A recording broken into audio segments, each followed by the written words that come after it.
Alright, time for more spooky stuff. Let's do it. This video is called The Kid in the Camera, and it's a short horror film uploaded by Grumbled Entertainment. The video was made using CGI, but is meant to emulate the claymation style of old kids shows. It's even got the TV wide, that's how you know they did their research. That kinda looks like that one star from PBS Kids Sprout. You know, the one that hung out with that one MILF? How's a MILF? Just call me Shinji, cause I be kissing hags. Professor, you're like thousands of years old. That moon looks like it wants to... You know, maybe we should actually get to the topic at hand. We're only 6 seconds in. Once upon a star, there lived a boy named Kalin. He was a happy little tot of 6 years old, and on his birthday, he received a very special gift. His very own photo camera. Yeah, that's how it starts. I'm not even implying anything by that. You could figure out what that should mean. Kalin loved the camera so much that he took it out every day, snapping photos of anything he could. A picture here, a picture there, until one day, a terrible accident happened.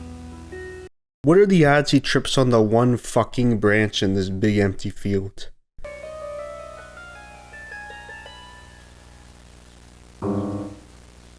And the camera broke. This is why you don't trust kids with expensive objects. Kalin didn't sleep a wink. Haunted by thoughts of his once perfect camera late into the night. That's like PTSD trauma. I wonder if the sound of a camera click will give him flashbacks. That was when a sudden sound caught his attention.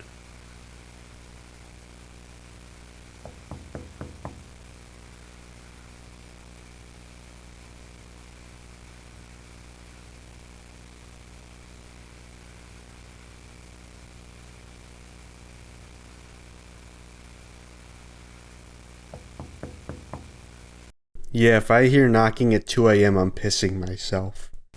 And there stood, on the other side of Kalin's bedroom window, a large winged creature. What the hell was that? Jesus fucking Christ, can we get some kind of warning? This looks like if Big Bird and Barney the Dinosaur were made by Stephen King. "Hello there, young lad," greeted the creature. "I'm the Kipsneed." See, it's Kipsneed, Feed and Seed, formerly owned by Kip Chuck, implying the place used to be called... God, I already miss 4chan. My job is to make sure you get a good night's sleep, but it's come to my attention that you haven't been resting at all lately. I'd like to know the reason why. What are you gonna do? Start an underground boxing club in the basement of a bar? He's got no Great War, no Great Depression. His Great Depression is his life. Kalin had never heard of a sleep fairy. My parents told me not to talk to strangers. Strangers? I'm no stranger. Damn, speaking of Stephen King, way to rip off Pennywise, Mr. Kipsneed. You must be a newbie to this child murder thing. I even know your name, Kalin. Now, would a stranger know your name? Kalin thought on it for a moment. No, I guess not. If you must know why I'm awake. It's my camera. It's broken. And just like that, tears welled up in Kalin's eyes. Yeah, cry over the camera, not the horrifying creature right in front of you. Let me see.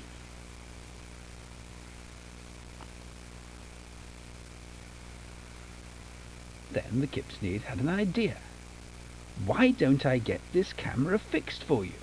Perhaps that would help you sleep easier. So it's not really that it's broken, it just has a cracked screen. Don't they sell digitizers for things on AliExpress? You could do that? Of course, and I know just the place. A factory in my homeworld. I'll lead you to the portal. Just follow my voice. And the Kipsneed disappeared into the night. This way. Kalin followed close behind the kipsney, snapping photos to mark the way in case of getting lost.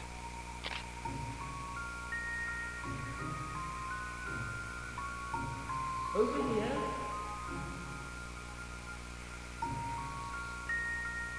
Rude.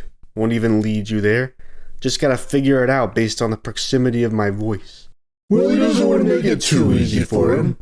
I guess if I was trying to kill a child, I wouldn't want to make it easy for him to get lost or distracted. I mean, we want him to get to the second location as quickly as possible. Noted?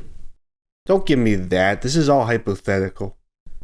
At last, Kalin reached a house.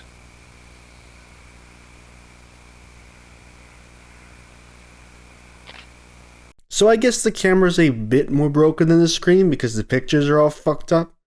It seems pretty convenient that the camera breaks and that activates scary mode. Seems quite abandoned, thought the boy. And dark. But there was the Kipsneed's voice again, beckoning. The portal to my home world's inside. Come along. Damn, Kipsneed, you live in a dump. I must have my camera fixed. So, in spite of his obvious fright, Kalin marched into the home.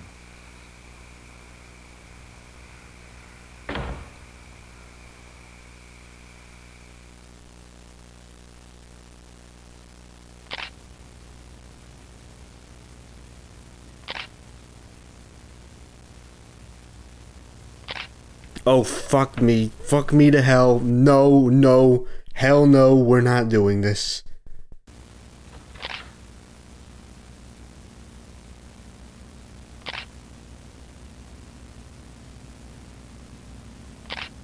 Thanks for that image. That totally isn't creepy as fuck.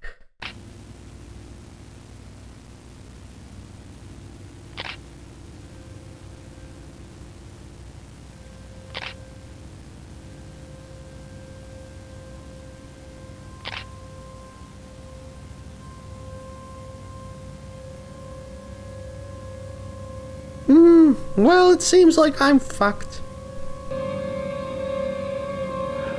Son, what the fuck are you doing out here this time of night? Some weeks later, authorities discovered the basement.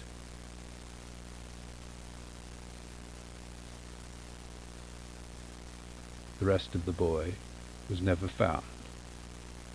The Kipsneed's house is walking distance from Kalin's. Who the hell is stupid enough to kill their neighbor? That is if he's dead. For all we know, he's feetless but still getting tortured or molested somewhere. Disturbing. That was actually really fucking creepy. God damn. And surprisingly, there were no jump scares. You know, like the one I just did. Sorry. The implications are scary too. You probably all imagined the boy would get to the house and the Kipsneed was really a demon or something and would eat the kid, but no. The villain was just humanity all along. The Kipsneed was a guy in a costume or a puppet or something. When the boy goes into the house, he hears some kind of sound in the bushes. Now obviously it could just be an animal, but it makes me wonder if there was some kind of second person involved. Who knows? This would honestly be a great film to show kids to teach them about stranger danger. Way better, and also way less scary than that fucking Pooh movie we talked about years ago. It's very realistic. Some kind of serial killer stalks a boy to learn about his name, and when he goes to bed, and then he gains his trust and lures him to his death. It could happen to anyone, and it's scary to show how kids are not even safe in their own houses. In a lot of ways, the Kipsneed could represent some kind of Discord groomer or weirdo on Snapchat who manipulates a kid. It's a very mature subject matter, and I honestly like how it does look at the issue with some manner of respect. There's no excessive gore. They didn't need any of that. Even the dismembered feet have no blood. It leaves a lot up to the imagination and is still able to be creepy and ominous. It tries to be creative with the way it scares you, and honestly isn't even a mock kids show. As I said, it probably could be shown to kids and get some kind of PG rating. Nothing in this is more gory or disturbing than stuff we see in shows like Ren and Stimpy anyway. Overall, a quality horror short, and I hope the creator does more stuff like it in the future.